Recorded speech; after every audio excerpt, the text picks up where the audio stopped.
Olá, estamos de volta com o nosso curso básico de matemática financeira e eu sou o seu professor, sou Marcelo Pereira e você está no Matematicano. Então, nessa 12ª aula nossa, nós vamos trabalhar com juros compostos. O conceito nós já vimos lá atrás, que é o famoso juros sobre juros. Se você perdeu essa aula, vou deixar aqui na descrição para vocês o link dessa aula. Então, aqui nessa aula de hoje, nós vamos manipular a fórmula, né? A fórmula do juros compostos é montante igual a capital vezes 1 mais I, que é a taxa, elevada ao tempo, tudo junto, né? Então, por que manipular essa fórmula, professor? Porque nós precisamos entender que nem todos os momentos, lembra quem está no primeiro membro aqui, é quem nós estamos procurando no problema? Então lembra que nem sempre nós estamos procurando só o montante. Nós podemos estar atrás do capital, da taxa e do tempo, que vai dar maior problema, a maior dificuldade dos juros compostos é quando nós estamos procurando o tempo. Então vamos manipular essa fórmula da seguinte maneira. O montante já está pronto, então é uma primeira situação pronta. Então vamos supor agora que nós estamos atrás do capital. Então eu vou fazer o espelho, vou mudar todo mundo de lado. Capital vezes 1 mais a taxa elevada ao tempo é igual ao montante. Se aqui está multiplicando, eu posso passar dividindo tanto o capital como esse termo todo aqui, ó. Mas como nós queremos o capital, vou deixar ele. Capital, então, é igual a M, que é montante, dividido por 1, mais I elevado a N. Prontinho. Então, se você estiver usando os juros compostos e estiver atrás do valor do capital, né? Então, qual foi o capital que rendeu um montante que ele vai te dar, X, né, por exemplo? Então você manipula a fórmula e chega nessa segunda possibilidade. Então vou anotá-la aqui no canto. Capital é igual ao montante. Vamos arrumar esse M aí de montante, né? Então, montante dividido por 1 mais I elevado ao tempo. Todo mundo junto, ok? Então eu vou apagar aqui e deixar aqui em evidência. Nós já temos a segunda situação. A segunda que nós podemos procurar é a taxa. Então vamos lá para a taxa. Então vou novamente fazer o espelho. Capital é vezes I1 mais I elevado a N é igual a montante.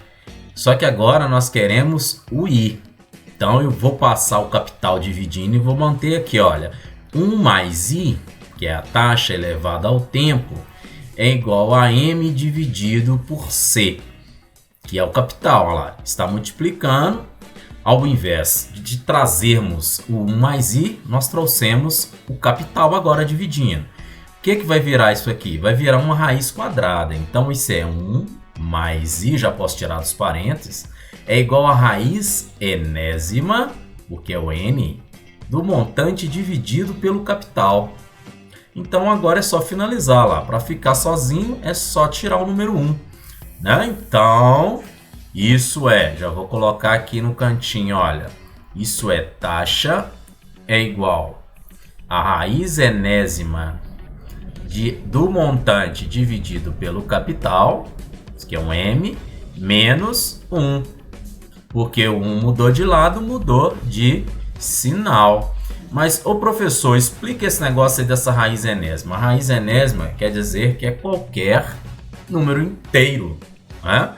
Então, ele pode ser, exceto 1, né? E o 0, lógico.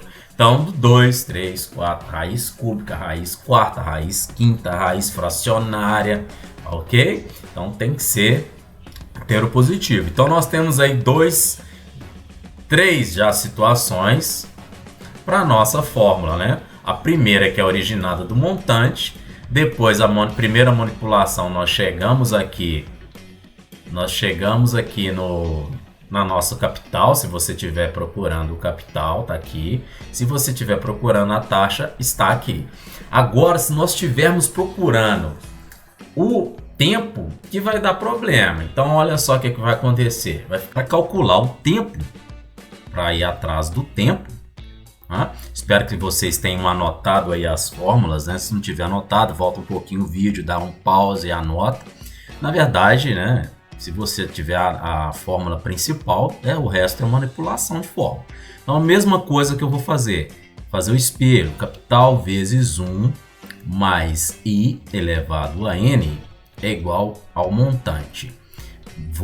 Vamos tirar também o capital. Então, vai ficar 1 mais I elevado a N é igual a M dividido por C. Então, agora está o problema, porque nós não podemos tirar o N daqui e passar para cá, porque ele vai virar uma raiz. E nós estamos atrás do valor de N, logo ele tem que ficar no primeiro membro, né, desse lado, sozinho. Se ele tem que ficar sozinho, o nosso dificultador aqui que está nesse problema é justamente o 1 mais I. Então, é ele que tem que sair. Então, tem um artifício matemático que onde nós podemos utilizar o logaritmo. Então, por exemplo, quando nós tínhamos x ao quadrado igual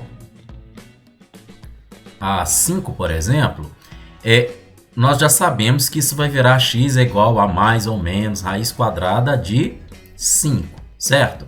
Então, mas por que isso está acontecendo? Na verdade, isso está acontecendo não porque passou para lá, passou para cá. Na verdade, nós estamos adicionando dos dois lados, os dois membros, a raiz equivalente ao expoente. Se o expoente é 2, a raiz tem que ter 2, a raiz quadrada. Só que nós temos que fazer isso dos dois lados.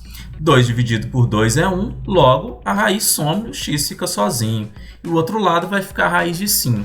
Então, por isso que acontece do 2 ir para lá virando a raiz quadrada, né? Então, ou cúbica, e assim por diante. Então, lembrando desse detalhe, o que nós vamos fazer? Nós vamos adicionar o logaritmo dos dois lados. Então, eu tenho logaritmo daquilo tudo ali é igual a logaritmo também do outra parte. Eu vou colocar aqui diferente para ficar bem destacado.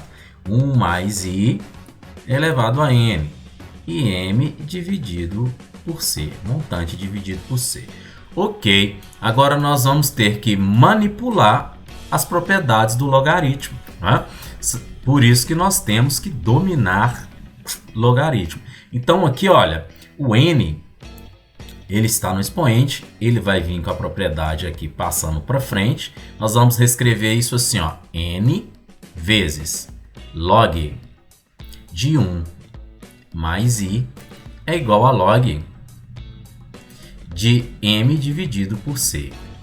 O N agora eu consigo deixar sozinho lá. N é igual logaritmo do montante dividido pelo capital dividido pelo logaritmo de 1 mais I. E assim nós finalizamos as 4 variações, né? Montante, capital, taxa e tempo. Só uma observação. Então, perceberam que terminou essa variável n de tempo em logaritmo. Então, a maioria dos problemas de logaritmo, você tem que fazer com a calculadora científica.